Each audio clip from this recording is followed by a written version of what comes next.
السلام عليكم ورحمة الله وبركاته. ازيكم يا حبايبي؟ عاملين ايه؟ يا رب تكونوا بخير. بصوا بقى، انا النهاردة جايبه لكم احلى طبق مسقعة ممكن تدوقوه في حياتكم. عارفين لما تبقوا جعانين كده بالليل، او المهم رحتوا عند اي مطعم شعبي وطلبتوا طبق مسقعة، او انت جعان الصبح كده وقايم تجيب فطار وجبت معاك الطبق المشكل ده اللي هو طبق المسقعة بقى المصري الاصيل. بصوا يا جماعة، احلى طبق ممكن تاكلوه من عند المحلات الشعبية او الاكل الشعبي اللي هو الفول والطعمية بقى والحاجات دي. طبق المسقعة طعمه تحفة وبيبقى رهيب يا جماعة. يلا بقى نبدأ مع بعض ونشوف هنعمل طبق المسقعة ده ازاي. في الأول كده في حلة على النار هعمل الصلصة أو التسبيكة اللي هي بتاعة المسقعة. بحط شوية زيت صغيرين، ما بكترش زيت لأن البتنجان والبطاطس وكل حاجة بتبقى مليانة زيت، فشوية زيت صغيرين. بحط فيهم معلقة توم محترمة كده حلوة كبيرة. الناس اللي متابعيني عارفة ان انا بفرز التوم، فعندي متفرز جاهز. المهم لازم كوباية القهوة اللي انتوا بتشوفوها معايا ديت.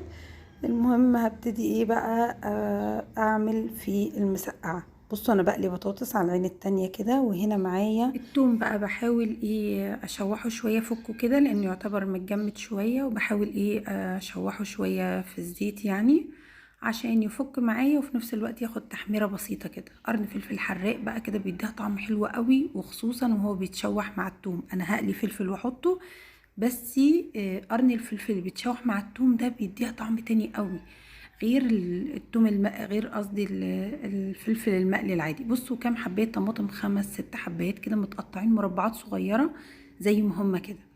هبتدي بقى افضل اقلب فيها لعند ما توصل التومه انها تتحمر خالص يعني، وفي نفس الوقت بتلاقي الفلفلايه كمان بتاخد لون ذهبي جميل كده. في ناس بتحب المسقعة دي بتحط فيها بطاطس، وفي ناس لا. انا بالعادة ما بحطش فيها بطاطس، بس انا قلت النهاردة عشان اجيب لكم الفيديو كامل يعني. المهم نزلت بقى بشوية الطماطم اللي انا مقطعاهم مكعبات صغيرة. انا ما بضربهاش في الخلاط يا جماعة، بقطعها على ايدي كده حتت صغيرة.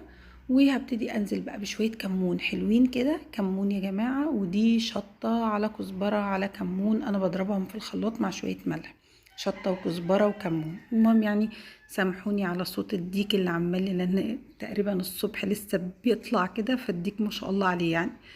عندي بقى بتنجان مقطعه حتت صغيره، ورشه عليه شويه ملح، وسايباه بقى يصفي ميته كده. غسلاه ونرش عليه ملح وسايباه ايه ينزل الميه بتاعته. بصوا البطاطس استوت، بس انا مش بحمرها قوي، نص تحميره كده او نص سوا يعني. وبنزل بقى بشوية بتنجان حلوين كده في الطاسة على النار عشان يتحمر. بصوا ما بخليش النار عالية قوي وما بخليش النار وسط، قصدي واطية، بخليها وسط كده بحيث ان البتنجان يستوي كويس من جوه. ما يعني ما تبقاش النار عالية ويتلسع مني بسرعة وما يكونش استوى في نفس الوقت، ما تبقاش باردة فيشرب زيت قوي يعني، لا. وفكرة الملح على البتنجان بيخليه ينزل ميته وما يشربش زيت كتير. بصوا ما شاء الله حطيت شوية بتنجان حلوين يعني. انا بقى بعد ما بتبرد بحطها في التلاجة وبستخدمها بقى في الفطار، في والله في العشاء بالليل، احتجت منها طبق في الغدا برضو ما يضرش. بصوا بقى بدأت الصلصة، بصوا تنزل ميتها خالص وتحسوا انها اتسبكت كده. معايا بقى قرنين فلفل 3 4 كده حسب الكمية اللي انت عايزاها. بصوا بنزل بيه بقى في الزيت وبقليه يعني معايا كده. خلاص قليت كل الحاجات، البتنجان والفلفل والبطاطس. هنزل بيها بقى كمية كلها.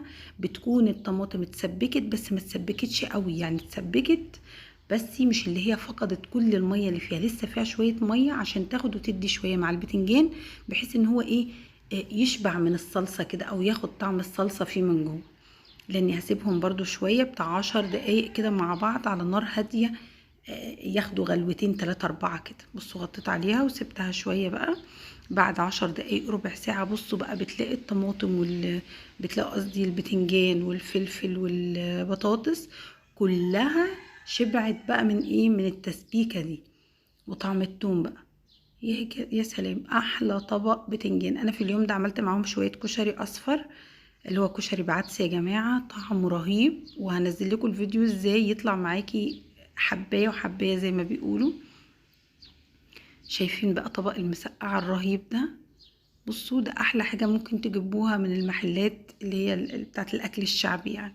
طعمه حلو قوي قوي، وصدقوني يعني كمان هتجيبوه احلى من بره، هتلاقوا طعمه احلى من اللي انت بتشتريه من بره. يا سلام، مين بقى نفسه جه في الطبق ده دلوقتي؟ احلى طبق مسقع. بتمنى بقى الفيديو يكون عجبكم، وبتمنى ما تنسوش الاشتراك في القناة وتفعلوا زر الجرس عشان يوصل لكم كل جديد. مع السلامة.